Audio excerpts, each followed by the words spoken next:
Hello everybody and welcome to a new kind of video. Since I'm having a test on Monday for World War I, I decided to help my fellow classmates and possibly myself study. So, let's get started. Let's first start with the causes of World War I. Before we can actually like, look at it, we have to understand how all this started. Germany. Germany was an empire of a very young empire. It bid In a bid for power, the Kaiser removed one of the most loved people, the most loved people in government at that time. In in every German war game, tradition expected that whichever army the Kaiser commanded would win. And Kaiser didn't really lead them too well. Germany also boasted a very large empire with a large population and incredibly useful land and and a lot of industrial power. Um, and during this time, they were also improving their navy, which may which with uh, England being the most powerful navy there, they didn't want to lose that spot. It was a few things they actually did.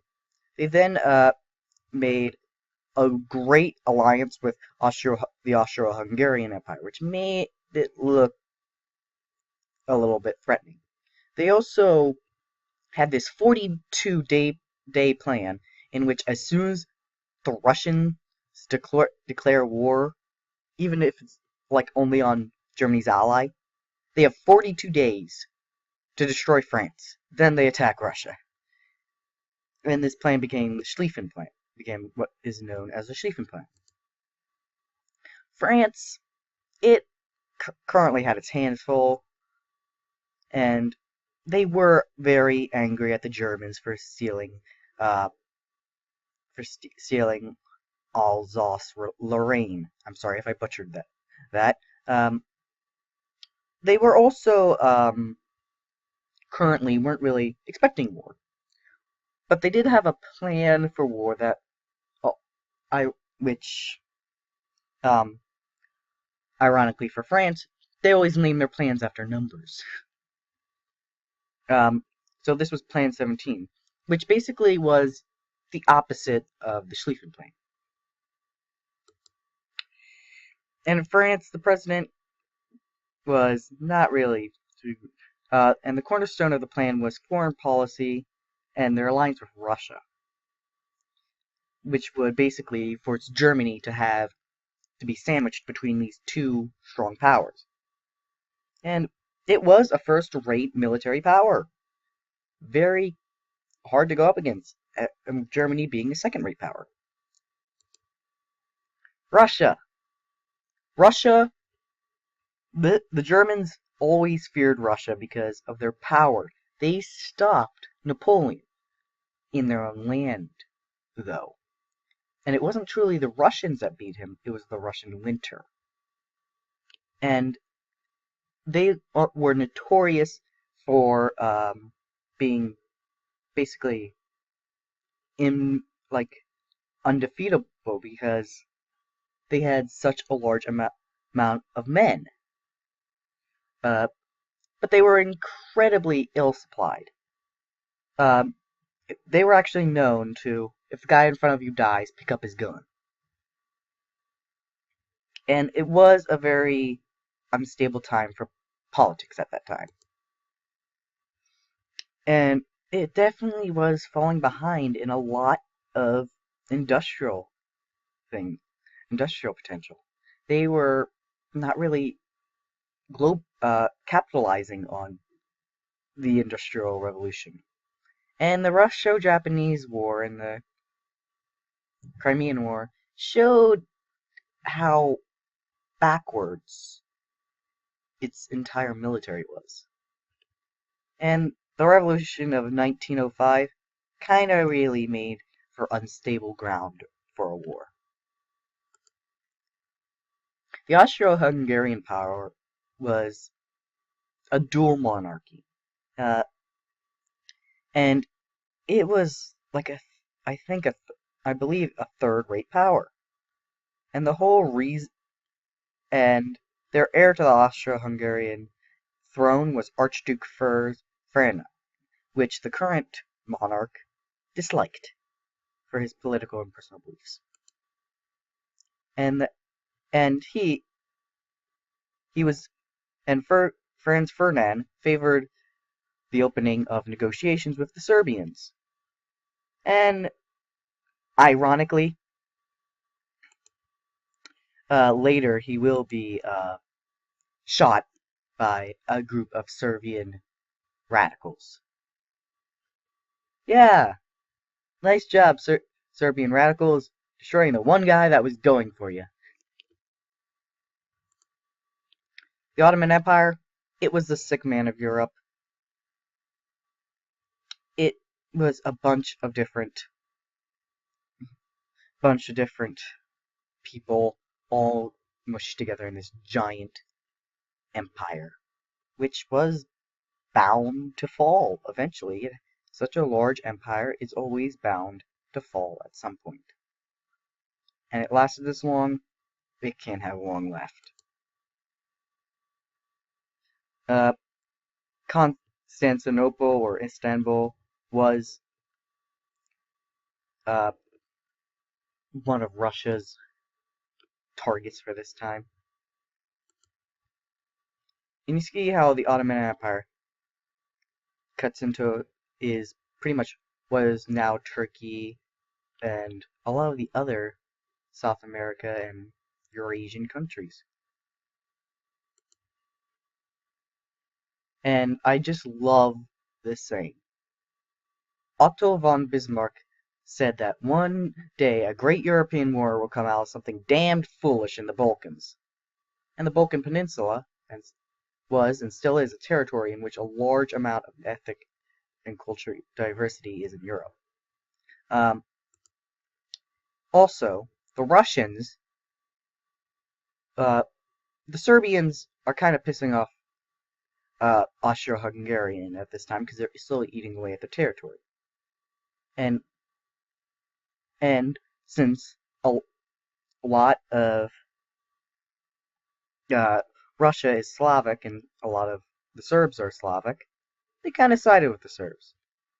And they do, since this is one of their few warm water ports, they really want to keep this opening as an access to the sea for them. It gives them a lot more access to trade if they keep this area open to them. And you can see the Balkan Peninsula. Yeah. Serbia, it was basically, yeah, it was a rising power, a weak power at that, but a rising power. They were all, as I said earlier, are ethnically Slavs, same ethnic group as the Russians. So that's kind of what made Russia want to back up Serbia. Great Britain, the wealthiest country in Europe, with a massive navy. The ironic thing is, the British didn't give a damn about anything that was happening. They were more focused towards the issue of Irish Home Rule, because part of Ireland supported British rule, the other half didn't. And they did not have an agreement with France or Russia concerning war, defending or attacking. So, this is the royal families of all the great countries. You can see how pretty much everybody's related to, all these countries are related to Britain somehow. And that does make, and you thought your family arguments were bad. This is an entire family in World War One. Distant though. Nicholas II and George V, or the fifth. First-rate powers were Germany, France, and Great Britain. Strong powers. Second-rate powers, Ottoman Empire, Italy, and Serbia. Declining powers, Russia, because it was not capitalizing on the industrial age, and Austro-Hungary. And United States, we stayed out of this for quite a while, was a third-rate power. We weren't even considered a threat during this war at first. So, those of you at home, you can pause the video now and wait for the questions.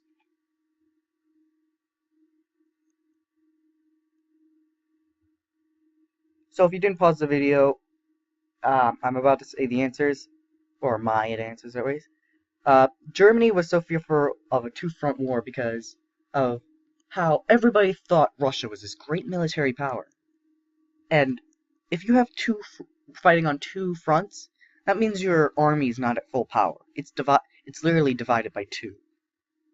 And probably even less, more than two. Probably divided even more than that, because you always want to save some military forces back at home.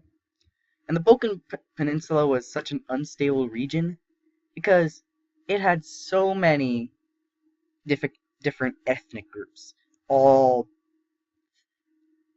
on the brink of, just about on the brink of clashing.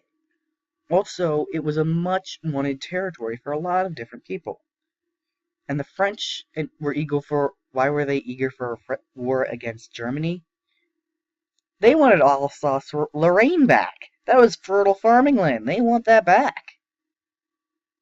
And why was the only perception of Russia worse than the reality of fighting them? Because, although yes, they did stop Napoleon, but it technically wasn't even them. It was just their country itself that stopped them. The weather of that country shoot him out of there, and they just picked him off as he was running back. They were they weren't that industrious. They were falling behind. They weren't ready for a war. They were very ill-equipped. Like I said earlier, if a guy in front of you dies, you pick up his gun and keep fighting. Very ill-equipped. Why were the British not overly concerned with a future continental war? Well, they didn't have anything to fight for. Just let everybody else kill each other, and we can deal with the Irish and then pick off whoever was done. And what were the main causes? You can always remember Maine. M-I-A-I-N. Militarism, alliances, imperialism, and nationalism. Militarism, there were a bunch of people who were, yes, building up their military power. Naval expansion, like everybody was starting to build dreadnoughts. Originally it was battleships, but now the size of your navy is determined by the amount of dreadnoughts you have. And you can see how much the more power England and the United Nations had over Germany. Russia had the most weapons and had a lot of, well, they didn't supply too many weapons, but they were pretty good. So, I'm about to run out of time for the video. This will be part 1. I'm not sure how many parts this is go to, but yeah. Please like, comment, and subscribe, and I hope this helps you.